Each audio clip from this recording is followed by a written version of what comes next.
I'm standing in James Henry's parlour now. This is the book that started it all off with Ellie May and her school project. In 2018, she sat down with her grandfather, Johnny Dorrian, my father, and went through all the information, all the history of the mill. And we've all recorded here that we're able to share with you. This is Frank and John Dorrian here, sitting here in the house in Tullymally Road, Portaferry, County Down, the house that belonged to the Dorrians. My grandfather was James Henry and Frank's father. James Henry inherited the farm from his uncle, James Gordon, who was the son of James Gordon Sr. So we're here today to talk about the Dorrian Mill story. Frank knows a bit more of the history on it than I would. So Frank, do you know when the mill was bought? As far as I know, the mill was bought in 1902 and the deal was done in a wee pub across the road from Annishargy Chapel, where everybody seemed to, where all the dealing in the Ards Peninsula was done. And that was in 1902 that deal was done. Somebody said it was your man William Marshall that came over to do the deal with your. That was your grandfather that bought it in 1902 then. Aye, but I don't. Now, as far as I can tell, I don't know who come over at all, because it must have been a salesman for the firm, I would say, rather than the crowd that makes that steam engines. Mm-hmm. So it was delivered to Belfast Docks, and what was the story? They went up to get it, did they, in the docks? Yes, they went up, and it was my granda and his brother Willie. They went up and they got the mill off the mill on the steam engine off the boat. Here they had to carry buckets of water to get the engine filled up and then the steam up on. Aye, that would have took a while, I'm sure. Oh, I think it was over a couple of hours to get her lit up and ready to hit the road. And I remember my dad saying that, Frank, about the three men filling at 200 gallons, filling the steam engine. The two were bought together, weren't they? Oh, it's all in the one deal, the mill and the steam engine. All from Marshall. Marshall's in England. Mm-hmm. And then the William walk in front of it with the flag. Aye, he carried the flag in front of that, the steam engine, because of the horses. Had he weren't then, to spit the horses, the noise of the steam engine. Oh, the rattle of the wheels and everything. Aye, yeah. So he carried the flag, so he was nicknamed the Scotsman, because he went across and done a season at the Scotch Harvest, gathering the spuds, and that's how he ended up with the Scotsman. He came back with Scotch tongue, aye. Scotch tongue after a month.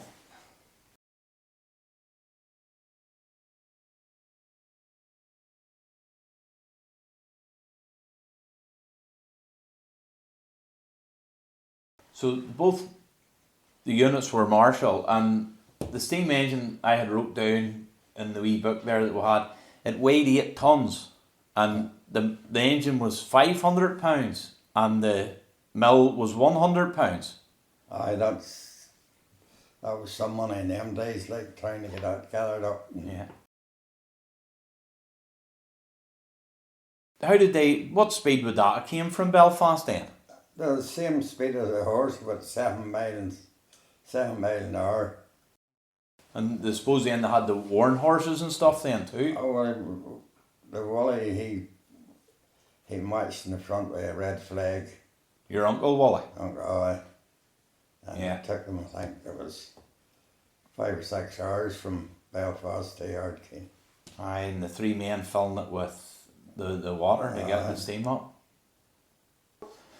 So the engine came down, that's 29 miles down to Ardkeen. That's where your grandfather name lived down North King, that's where the engine would have came to. And you know, that stayed up the back of the house. And that's when my granddad Dorrian and his brother, they started threshing away right away, yeah. And when did James Henry come into it then? Well, he went, I think he was 12 or 14, first I heard it, he said he went to go up in the mornings at 3:30 or 5:30 in the morning to go away and light the engine up in the farmer's yard and get her Stoked up. Get her stoked up for starting at 7 o'clock in the morning. When would they work to? They worked to 6 at night. 6 at night, and that was 6 days a week. 6 days a week. And then when did was there a tractor then?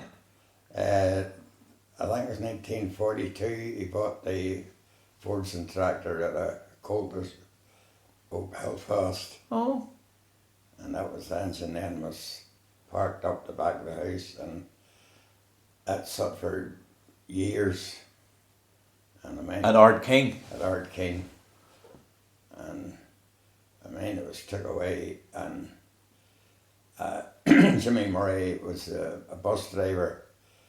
He got the land of that, got to Conway to Derry to pull trees out, and she blew up at that job and never. She never turned the wheel since? Never turned the wheel since. So when did your father, he took over the entire running of the mill then? Aye, and then Rob McGuinness, he fed the mill then to my dad. Right. And then when he retired then, Johnny, he was big enough then to go and feed the mill, and... My dad and Hugh? Yep. Yeah. And then when Johnny went to work on the McMaster's, Hugh got the job then of feeding the mill. The winter time was threshing, and the summertime the belt for farmers. They built houses, and they didn't... Well, they built the Procol House in Ballygallget, and they didn't the seats in the chapel. Aye, that was your grandfather and uncle then? No, up to my dad, aye. And your dad was along with him, aye. Because he said he was very capable doing anything. My dad always said that. He could have done anything, joiner, bricklaying, or plaster. Aye, so the Dorrian Mill went on for another 10 years after that, and then it ceased in 1955. Aye. Suppose that was the introduction of the combine, you know, the big combine was coming in, you didn't need mill and less labour and all the rest, one man could sit on it and suppose and bag it or whatever. Oh, the combines took over, that was the end of the mill. That was the end of the mill. Whatever happened to the mill? Well, Pat Moran bought it, I think, for in Ballywillard? Aye, for £150, I think. And I think that was the last of its days down in Ballywillard. Aye, somebody did it cope or something? I think he had a wee bit of an accident going through the fields, he'd over and out in the way, coped her, and that was that. God, the apple doesn't fall far from the tree then. She went in smithereens. Okay.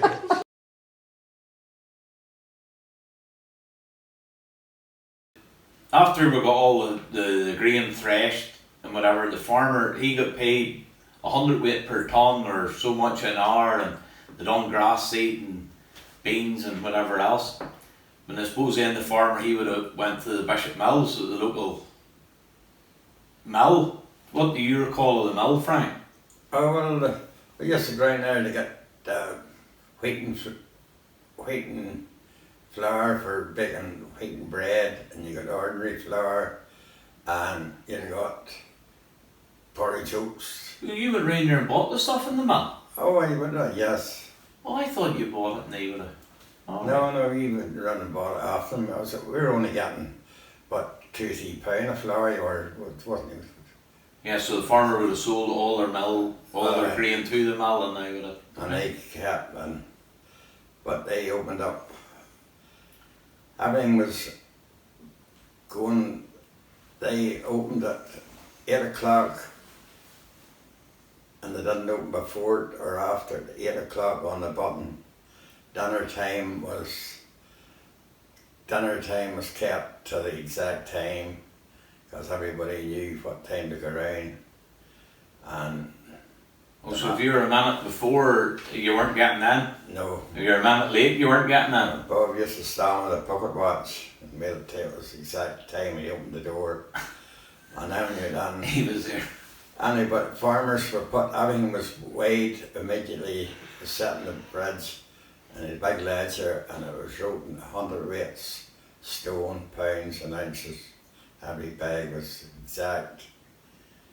And then when you were buying stuff, it was weighed, and that was sold out. Pounds and ounces, whatever you paid, the exact what was in the bag.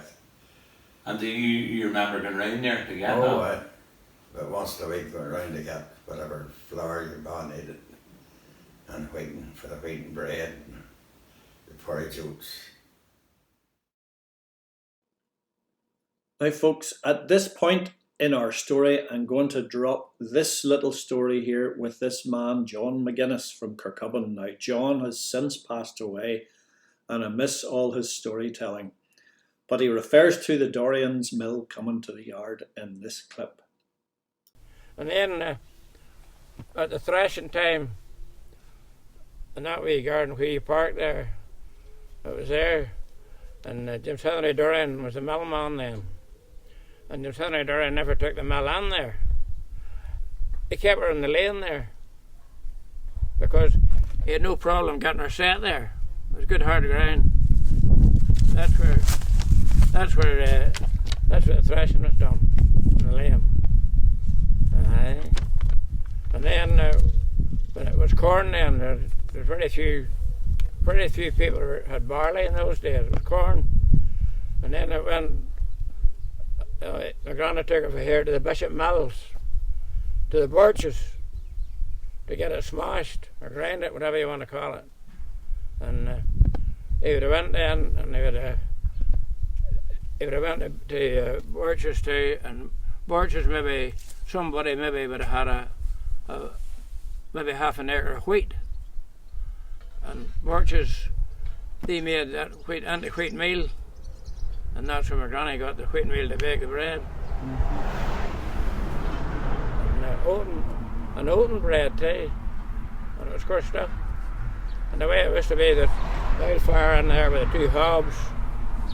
And she would have set whenever she baked the oaten bread, she would have set it up on its end against the kettle. And then it started to go that way.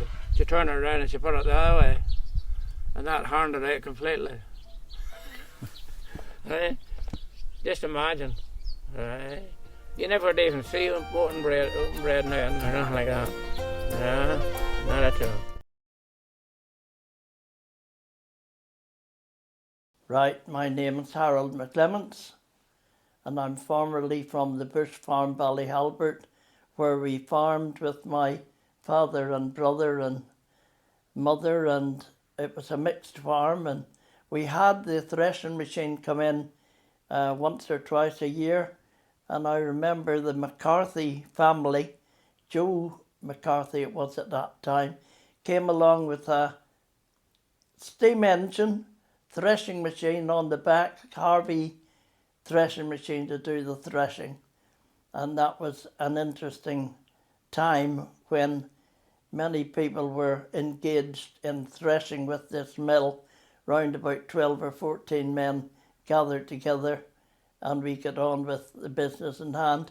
I remember the McCarthys coming at 5 in the morning, roughly about that time, to make sure there were steam up in the machine ready for harvest, ready for threshing.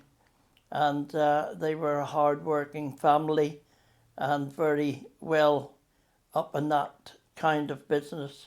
Also, they were well known for agricultural machinery maintenance and repairs. Well, that's us at the end of another story, folks, but not just quite yet. The little cottage, James Henry Dorrian's, where we did that interview, has been refurbed and is a little holiday let, and it's beautiful inside. I was given a guided tour when I was there, and any day now it's going to be up and live, and the website's just up as far as I know, but I'm leaving you the link to it anyway. If you're down the Arch Peninsula near Portaferry and want a place to stay, it's beautiful, and you can tour across to Portaferry, across the ferry to Strangford, up to Scrabo, Newtownards at the top of the peninsula, and do a little tour around, and it's a lovely central little spot. Beautiful. See you next Friday.